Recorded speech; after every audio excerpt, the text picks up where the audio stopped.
Bonsoir mes très chères dames, ce cours est réservé uniquement pour les femmes. C'est sur le thème du couple. Le thème du couple. Alors, une image m'est revenue comme ça dernièrement et pour moi, je pense que c'est l'image qui décrit le mieux le travail de la femme de manière générale. Moi, je m'adresse à des femmes, donc je pense à la femme. Mais c'est aussi le travail de l'homme. En tout cas, c'est le travail de la personne qui prend conscience, et dans le couple. Et c'est quoi cette image? Cette image, ça m'est revenu comme ça. Une fois, j'étais en cours d'architecture et le prof nous parlait. Le cours, c'était sur les premiers immeubles anti-séisme. Les premiers immeubles qui ont été construits en Amérique contre les tremblements de terre. D'accord ? Avant ça, dans le passé, il y a eu de tels tremblements de terre que ça a massacré des bâtiments. Des immeubles extrêmement hauts se sont complètement effondrés par la pression du tremblement de terre. Et malheureusement, il y a eu énormément de victimes, ce qui a éveillé à ce moment-là et poussé les architectes du moment à trouver une solution, parce que imaginez le danger de vivre dans un immeuble.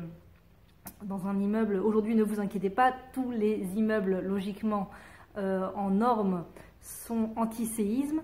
Mais dites-vous qu'à l'époque, c'était tout à fait nouveau. Le thème était tout à fait nouveau. Et donc, des architectes ont pris le sujet très très au sérieux et ont créé le premier gratte-ciel anti-séisme. Et donc, on a vu une photo de ce gratte-ciel. Et pour moi, c'est extraordinaire cette photo. Donc c'est très très ancien, dites-vous que c'était le tout premier bâtiment. Qu'est-ce qu'ils ont fait pour pas que le bâtiment cède aux tensions du tremblement de terre?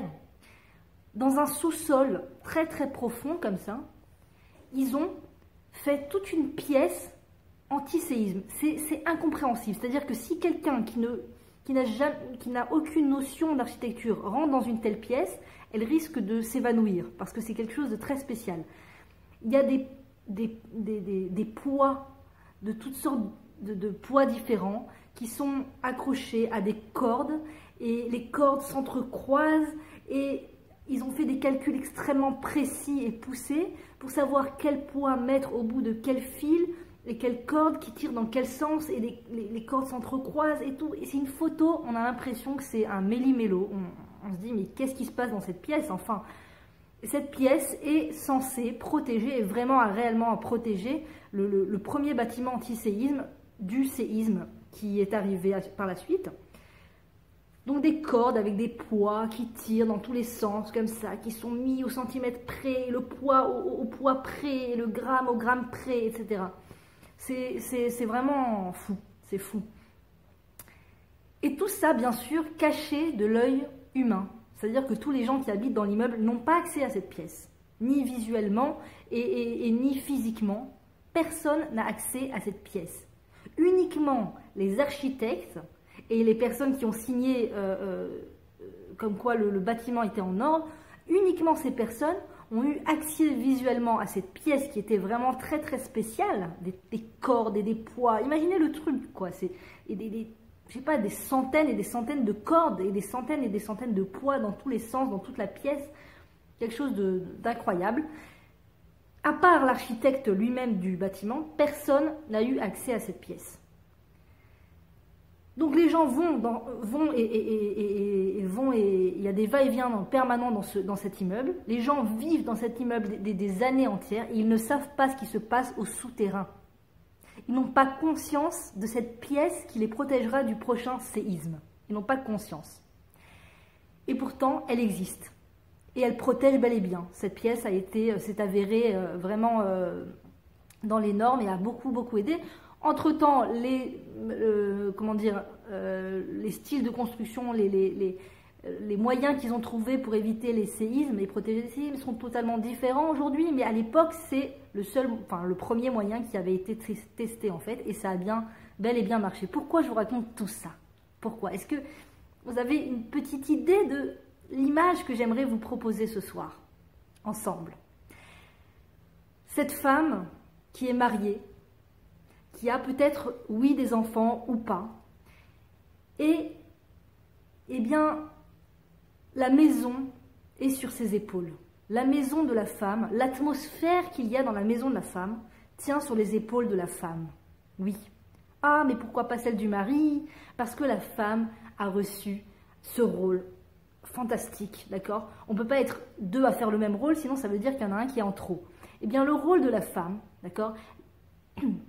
L'intelligence, comme on dit, Bina Yetera, la Bina Yetera que Hachem a donnée à la femme, la Bina Yetera, c'est-à-dire une intelligence qui est au-delà de celle que l'intelligence normale. Dieu a donné à la femme une intelligence, c'est ce que la Torah nous dit. Hein. Imaginez comme la Torah est féministe, je plaisante. Bien sûr, elle est vraiment féministe, c'est-à-dire elle est vraiment pour le bien de la femme, contrairement au mouvement féministe qui malheureusement ne fait pas du bien aux femmes, décidément. Eh bien, la Torah nous explique que la femme s'est vue dotée de la Bina Yetera, cette intelligence qui est au-dessus de l'intelligence normale de l'homme, etc., de l'homme, finalement. Hein, y a l'homme et la femme, entre les deux, il n'y a rien d'autre. Voilà. Tout ce qui pourrait oser dire qu'il y a entre l'homme et la femme ou autre chose qui existe, non, ça n'existe pas, en tout cas aux yeux de la Torah, ça n'existe pas. Quoi qu'il en soit, revenons-en au sujet. Oui, la femme s'est vue dotée de cette Bina Yetera pour faire fonctionner son couple. Pour faire fonctionner son couple, ça veut dire quoi? Ça veut dire que l'atmosphère, les enfants, je vais vous amener dans une autre pièce. La femme s'est vue dotée de cette Bina Yetera pour faire fonctionner son couple. Elle a en sa capacité la possibilité de réfléchir de telle façon qu'elle va agir d'une telle façon, ou tout simplement elle va pas forcément agir, mais avoir un visage certain, comment dire, lancer des ondes positives certaines, qui va faire que l'atmosphère de la maison va être agréable, va être vivable, va être même plus que vivable, agréable, c'est le but. Et d'où la femme va aller trouver ces forces-là, hein, parce que quand tout va bien, d'accord, elle a mangé, elle est repue, elle a bien dormi, personne ne crie, les enfants jouent comme des enfants parfaits là sur le tapis, sans faire de bruit, sans salir, le mari lui dit exactement ce qu'elle veut entendre. Bien entendu que la femme n'a d'autre possibilité que de sourire, c'est tellement agréable de sourire dans un tel moment. Mais il n'y a pas que des moments comme ça dans la vie de la femme, je vous rassure, heureusement d'ailleurs, sinon on ne travaillerait jamais sur nous, en fait, ça serait une norme, ça serait juste le résultat naturel du fait que la situation est positive, donc je souris. Mais donc, Baruch Hashem, il n'y a pas que des situations calmes, il y a aussi des situations qui sont beaucoup moins calmes, des moments de séisme, comme on peut les appeler. Des moments de séisme, est-ce que vous voyez le lien, hein? Pas encore? Ah bon? Eh bien, des moments de séisme, les enfants vont salir, les enfants vont casser, les enfants vont dire quelque chose qu'on n'a pas envie d'entendre, le mari va dire quelque chose qu'on n'a pas envie d'entendre, ou ne pas dire ce qu'on aurait aimé qu'il dise, justement un petit compliment, s'il te plaît, un petit compliment. Non, des fois il n'y a pas de compliment, et des fois il n'y a pas ce qu'on a envie, et puis la maison n'est pas propre au moment où on le voudrait, et puis les invités sont sur le pas d'arriver, et toutes sortes de situations, je suis sûre que vous en avez des plus vertes et des pas mûres, hein, chacune, avec son histoire et sa vie personnelle. Je suis sûre que vous avez des super histoires à raconter aussi. C'est pas le but. Le but, c'est pas de raconter les histoires de difficultés. D'accord? C'est pas de se laisser aller vers cette liste de choses négatives qui me sont arrivées dans la journée. Et ils ont grimpé, et ils ont cassé, et il m'a dit ça. Mais il y a aussi des choses positives. Et on est vivant, et on est en Eretz Israël, et on a la chance de pouvoir se marier, et on a la chance de pouvoir avoir des enfants, et on a la chance de pouvoir être juif. Il y a plein de choses positives aussi. En même temps que les choses difficiles et saugrenues de la vie, il y a aussi des choses fantastiques. Donc on peut aussi énumérer sans fin les choses fantastiques, pourquoi pas? Pourquoi se concentrer sur les choses négatives? Donc en l'occurrence, il y a des moments comme ça où c'est pas le but de raconter ce genre de scène, mais on sait tout. Il y a des scènes qui sont difficiles, qui sont plus difficiles les unes que les autres. Et là, la maman va devoir aller chercher, ou la femme, si elle n'est pas encore maman, va devoir aller chercher à l'intérieur d'elle ces forces qui vont la faire résister au tremblement de terre, au séisme de la journée. Ces forces où elle va continuer d'être de bonne humeur si possible, d'accord, ou en tout cas ne pas agir spontanément du tac au tac comme ça en répondant à quelque chose qui nous a été désagréable, se retenir de l'intérieur comme ça et continuer à avoir des ondes positives comme ça avec les membres de sa famille, même dans les moments difficiles, d'accord? Comment on fait tout ça? Comment on fait ça? Moi, quand il m'arrive quelque chose de négatif, j'ai juste envie de dire « Oh !» D'accord? Et ben non, justement, on nous demande de protéger au maximum cette atmosphère de la maison. Parce que les gens de la maison, d'accord, plus les enfants sont petits et plus c'est le cas, et de manière générale, les gens de la maison épongent notre façon de réagir, épongent comment on se sent à ce moment-là. Et ça les nourrit ou pas. D'accord? C'est-à-dire que si nous, on a été chercher à l'intérieur de nous ces forces pour ne pas craquer, d'accord? Ne pas souffler comme ça, ne pas montrer un visage défaitiste, ou ne pas, que Dieu préserve, dire des noms d'oiseaux ou se plaindre, etc. Si on a réussi à aller chercher cette force à l'intérieur, on est comme ce bâtiment qui cherche ses forces à l'intérieur, dans cette salle là, au fond, dans le sous-sol, avec ses poids et ses cordes là, qui va aller tenir bon pour ne pas se briser. D'accord? Donc nous, voilà, c'est ça notre travail en tant que femme, en tant que mère, ne pas se briser, ne pas se laisser briser par les difficultés, les exercices en fait que Dieu nous envoie. Ce ne sont que des exercices que Hachem nous envoie. Il veut savoir jusqu'à combien on peut subir le séisme. D'accord? Hachem veut tester notre force à ne pas craquer sous le poids pour pouvoir nous permettre d'accéder à des exercices encore plus périlleux et peut-être à des rôles importants dans le peuple juif, peut-être à des rôles comme, je sais pas moi, Dieu a plein de plans pour l'être humain, et si on réussit à bien répondre à l'exercice, Hachem, il a des rôles fantastiques pour nous, il a des cadeaux fantastiques pour nous. C'est pour vous dire qu'il y a toujours quelque chose à la clé. C'est pas, on se retient pas juste de pas s'énerver et de pas craquer juste pour parce que c'est comme ça, on est obligé. Il y a toujours quelque chose de fantastique à la clé. Vous allez voir, les maîtres, essayez et vous allez voir. Si vous avez les yeux pour voir, vous ne pouvez pas le rater. Vous ne pouvez pas le rater. Un moment après agréable avec le mari, une connexion spéciale avec le mari, ou une connexion spéciale avec les enfants. Et de toute façon, ou autre chose, un appel, on vous propose quelque chose. Mais de toute façon, le cadeau instantané de la chose, du fait qu'on s'est retenu, c'est un enseignement des plus profonds et des plus puissants qu'on donne à nos enfants et à notre conjoint et à tous ceux qui nous voient à ce moment-là. D'accord? Quand j'avais commencé à travailler sur ce sujet, et j'avais entendu des cours qui m'ont beaucoup renforcé, je me souviens, il y avait une petite jeune fille qui était venue à la maison pour me parler, elle voulait me parler d'un certain sujet, et à ce moment-là, on parlait, d'accord? C'était intéressant, c'était une discussion pleine d'entrain comme ça, etc.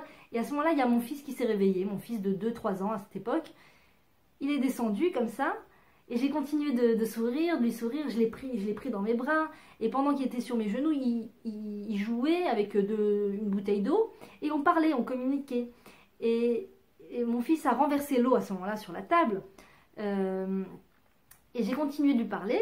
J'ai pas fait attention, je me suis pas rendu compte. Peut-être que j'étais, la vérité, j'ai peut-être tellement intéressée à parler avec cette jeune fille, enfin tellement intéressée dans cette discussion, mais j'ai pas fait attention.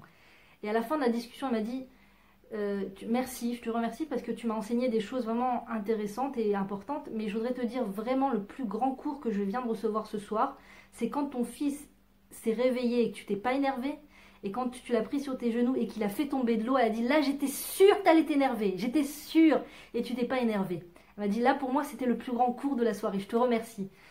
Je lui ai dit moi je te remercie vraiment parce que moi je ne me vois pas et tu m'as donné un reflet de moi-même très sympathique, je te remercie à toi, ça a été un cadeau pour moi. Je vous l'ai dit, toujours un cadeau. Quand on se retient de s'énerver, il y a toujours un cadeau.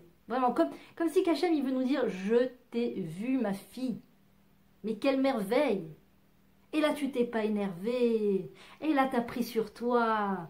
Et là, t'as pas répondu du tac au tac. Et là, je t'ai envoyé un truc corsé et t'as pas craqué. Et Hachem, il veut nous dire, bravo, ma fille, bravo, cadeau. Et c'est là où arrive le cadeau à la clé. Je pense que on a de quoi témoigner.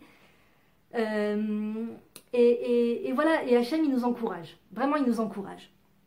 Maintenant, j'aimerais vous dire que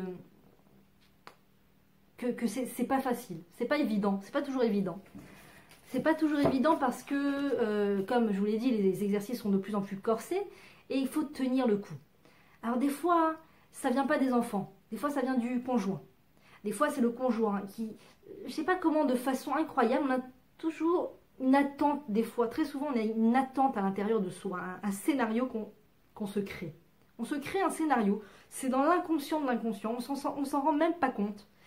Et on se dessine un scénario comme ça, le mari n'est pas encore rentré, et on s'imagine qu'il va rentrer, qu'il va d'abord nous faire un compliment, qu'il va nous dire un mot gentil, qu'il va nous raconter ou nous parler, et il se trouve que le mari il rentre à la maison, et c'est un scénario inverse de chez inverse. Le mari il est peut-être sur son écran, peut-être qu'il n'a pas vraiment l'oreille quoi, à nous écouter ou à nous regarder ou à regarder le plat qu'on a fait. Peut-être il est au téléphone et qu'il rentre, ouais, je t'écoute, ça va, ouais, je t'écoute, et qu'il va rentrer dans sa chambre. Il y a toutes sortes de situations,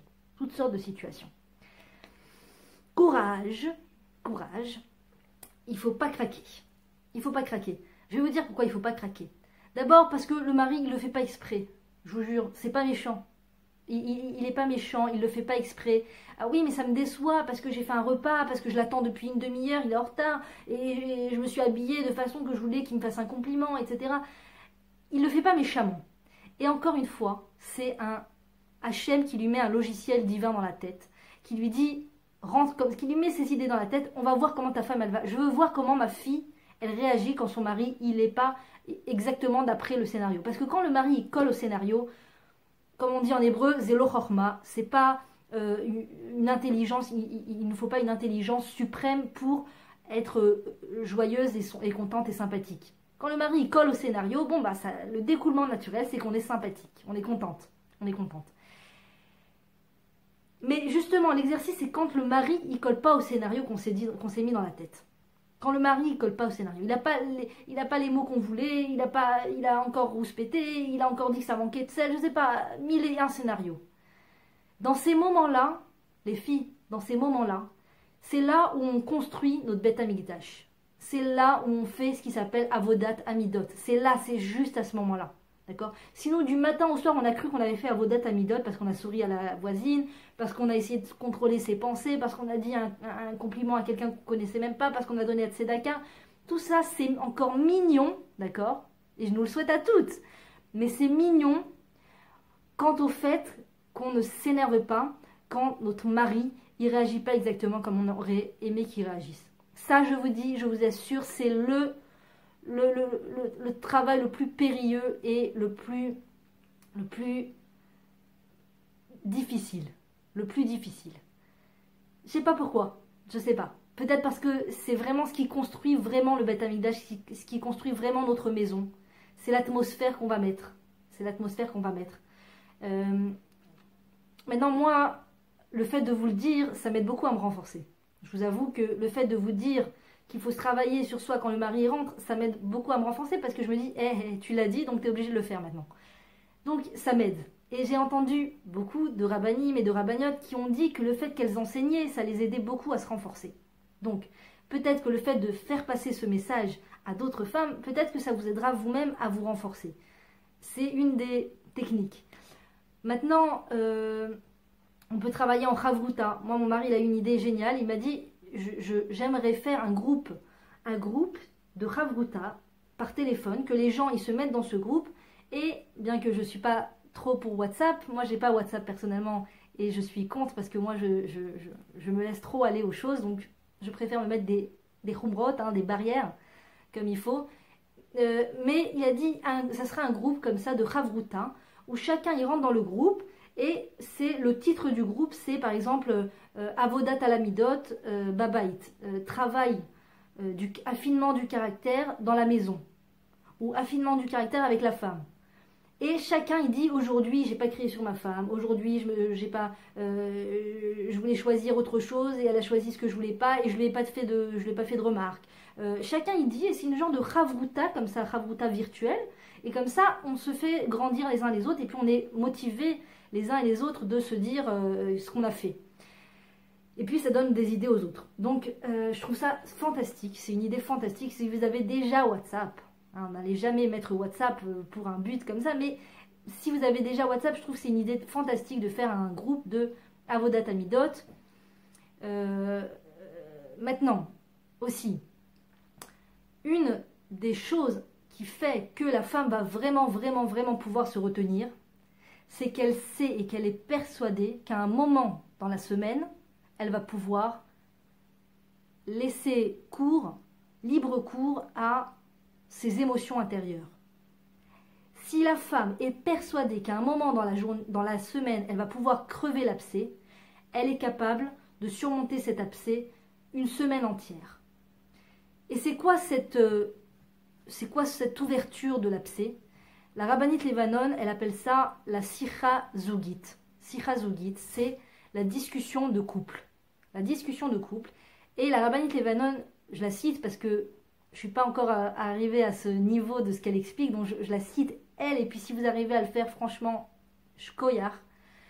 La rabbinite Levanon enseigne que la sicha zougit doit avoir lieu une fois par semaine, toutes les semaines, que pour aucune raison on ne doit annuler complètement la sicha zougit. Peut-être qu'on peut la faire passer à une autre heure, à un autre jour, mais en tout cas si jamais il y a un événement spécial auquel on doit se rendre. Mais le mieux c'est de laisser, l'idéal c'est de laisser la sicha zougit, la discussion de couple, à une heure précise, à un jour précis dans la semaine, et ne pas ne pas oublier de le faire. Cette discussion de couple, c'est un accord commun qu'ont le mari et la femme de se dire, voilà, une fois par semaine, pendant une heure, on s'assoit l'un face à l'autre. Bien sûr, on enlève tous les téléphones, il n'y a pas de téléphone, pas d'internet, pas de beeper, pas de talkie-walkie, toutes sortes de liens avec l'extérieur. N'a rien à faire dans ce moment très important. Le mari et la femme sont face à face l'un avec l'autre, ou côte à côte, mais le mieux c'est face à face, paraît-il. Et on discute du point le plus important de la semaine, de ce qui nous tient le plus à cœur. La femme peut parler de ce qui lui tient le plus à cœur, ou le mari peut décider du sujet. On peut parler de 2 choses à la fois, ou plus, mais le mieux c'est de se concentrer sur un sujet. Et vraiment d'oser parler de ce sujet du début à la fin. C'est-à-dire d'oser sincèrement mettre le doigt sur le problème et ouvertement parler du problème qu'on a à ce moment-là. Alors, il paraît que ça fait énormément avancer le couple. Et la rabbinite a dit que pendant une période de sa vie, son mari, rave d'une très grande communauté, d'un village entier, et de tout un département d'Israël, est très occupé. Il y a une période où il était spécialement très occupé. Il répondait beaucoup aux lettres de ses étudiants, et ça lui prenait beaucoup de temps. Donc ce que faisait la rabbinite pour pouvoir avoir ce temps de sicha zougit, de discussion du couple, elle a mis pendant une vingtaine d'années environ, elle mettait son réveil à 4 heures du matin. 4 heures du matin, elle se réveillait. Elle faisait Netilat Yadayim, enfin les brachot du matin, je ne sais pas, et elle discutait avec son mari qui était lui encore réveillé parce qu'il répondait aux questions des étudiants par lettres. Et là, ils faisaient leur discussion de couple. 4 heures du matin, elle a dit jamais on a raté une discussion de couple. Toutes les semaines, 4 heures du matin, on avait notre discussion de couple. Elle a dit, elle a expliqué que s'il y a un sujet sur lequel on n'a pas réussi à se mettre d'accord, mais qu'on arrive à en parler de façon amicale, alors on peut remettre le sujet à la fois d'après.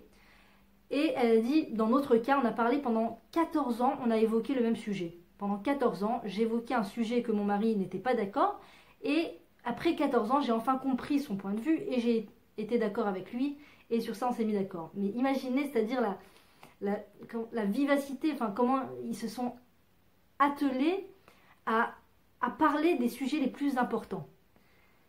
Fantastique. Et elle nous dit aussi qu'un jour, elle expliquait, elle enseignait les lois de la discussion de couple.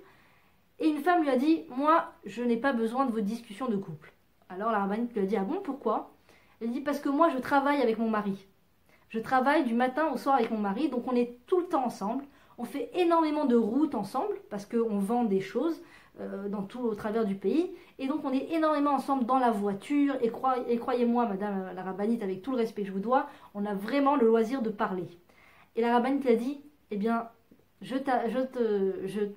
t'annonce que dans ton cas, tu as encore plus besoin de la discussion de couple que les autres couples, parce que les discussions que vous avez avec ton mari au travers de cette routine qui est votre travail n'auront jamais la qualité de discussion à laquelle on peut arriver dans un moment de discussion du couple. Parce que c'est des discussions techniques, c'est des discussions de spontanées, mais de se concentrer sur un sujet très important, c'est très difficile à faire si on ne s'est pas si on ne s'est pas accordé avant de se dire, voilà, maintenant pendant 1 heure, on va parler d'un sujet important. C'est très très dur de le faire.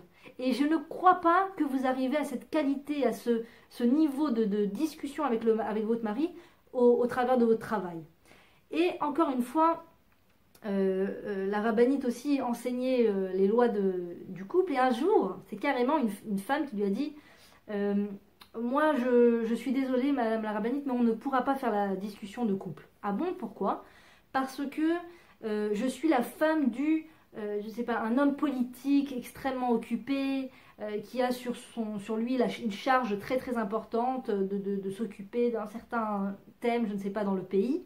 Donc vous comprenez que mon mari est très occupé, donc vous comprenez qu'on ne peut pas avoir cette discussion de couple, ça serait lui voler son temps qui travaille pour l'État, et je ne peux pas faire ça. Et elle lui a dit, encore une fois, justement, vous avez besoin encore plus que les autres, de cette discussion de couple, parce que quand un homme est très très occupé, il a encore plus besoin de la discussion de couple. Parce que justement, comme il est très occupé, donc il y a moins de temps pour le couple, et le couple est en danger. Donc il faut absolument réserver 1 heure par semaine pour communiquer d'un point important ensemble. Et elle explique, la rabbinite Levanon, que quand la femme sait qu'elle a son heure de discussion avec le mari dans la semaine, elle est capable de se retenir de tout de prendre sur elle, de s'endormir avec le fait que, je sais pas, elle s'est fait insulter ou quelque part, même avec le cœur très lourd, elle pourra dormir sur ses 2 oreilles parce qu'elle sait que dans la semaine, elle a son heure de discussion avec son mari sur un sujet très important. Et le Rav Tirosh nous dit, si vous n'arrivez pas, s'il y a un sujet très très important que vous voulez, dont vous voulez parler, qui est douloureux, que vous n'osez pas parler de ce sujet, alors il conseille d'aller dans un tzimmer, d'aller dans un hôtel avec le mari, que le mari et la femme, sans les enfants, sans qui que ce soit, bien sûr, certainement pas ni les amis, ni les voisins, de manière générale. Quand on part en vacances, c'est recommandé de partir uniquement avec son conjoint. Parce que c'est des moments intimes qui permettent de construire le couple. Et généralement, les amis, les voisins, etc. n'ont rien à faire dans un voyage du couple, de la famille ou du couple. Ça va pas ensemble. Ça va pas ensemble. En tout cas, si on a un sujet qu'on n'arrive pas à parler avec le mari, on n'ose pas en parler, alors dis au mari qu'on aimerait vraiment, vraiment aller dans un hôtel avec lui pour 1 jour, 2 jours, 3 jours. Et le premier jour, il a dit, on mange. Le 2e jour, on dort. Et quand le 3e jour, on est content, on a bien mangé, on a bien dormi, là, on dit au mari, écoute, j'aimerais bien te parler d'un thème important, d'un sujet important. Alors le Rav dit, en général, quand j'explique ça à mes étudiants, les gens me disent, mais pourquoi tu veux nous gâcher les vacances? Enfin, on est parti en vacances, le mari et la femme, pourquoi tu veux qu'on gâche les vacances en parlant du sujet qui fait le plus mal, qui est le plus délicat? Alors le Rav dit, justement, parce que tout ce décor de détente et de nourriture et de renouer les liens va créer ce terrain où on va pouvoir justement apporter ce sujet douloureux, ce sujet où on n'ose pas en parler. Et c'est là, à ce moment-là, le 3e jour, il dit, si on ne peut pas se permettre 3 jours, alors 2 jours, même un Shabbat, c'est là, à ce moment-là, où le mari, il est à l'écoute, il est plus serein, et logiquement, il devrait mieux réagir que si on lui en aurait parlé en plein, comme ça, dans le boom, etc. Bon, et bien sûr, des fois, on n'a pas l'occasion et la possibilité de voyager, donc il faut le faire malgré tout, 1 heure par semaine, c'est tellement important, et je pense que la femme pourra faire cet effort de ne pas laisser paraître son désarroi lors des séismes, si elle sait dans sa tête que, elle a cette heure de discussion avec le mari. C'est très très important de s'y tenir, surtout en plus je pense avec ce fléau de réseaux sociaux et de téléphones, de smartphones qui sont en permanence dans les mains des gens et la poche des gens, etc. Je pense qu'il est de toute urgence de mettre en place justement cette discussion d'1 heure avec le mari, avec la femme ensemble. Et même si le mari est réticent, tenir le coup, c'est pas grave, même s'il se plaint, etc. Ne pas faire attention, ne pas trop l'oleitragesh me'ara, ne pas se laisser trop perturber par le négatif. Quelqu'un se plaint, quelqu'un dit non, j'ai pas envie, etc. Que ce soit de la part de nos adolescents, que ce soit de la part de notre conjoint, ne pas se laisser trop perturber par le négatif et dire tenir bon, je tiens à ce qu'on parle 1 heure par semaine, ça me ferait plaisir, j'aimerais qu'on en discute, j'aimerais qu'on en parle, et voilà. Bien sûr, pendant cette heure, il est important de parler avec respect au mari, sinon le mari, il voudra plus faire cette sikha zougit, et c'est tout à fait normal. Parler avec respect, et parler du thème qui nous tient le plus à cœur, et faire ce travail de ne pas se laisser ébranler par le séisme, en se rappelant de ce bâtiment qui, anti-séisme, qui a plein de choses à l'intérieur cachées que personne ne voit. On fait un travail intérieur et on montre une belle façade, c'est le cas de le dire. A très bientôt mesdames, Be'atzlacha pour toutes. Partagez un maximum, bien entendu.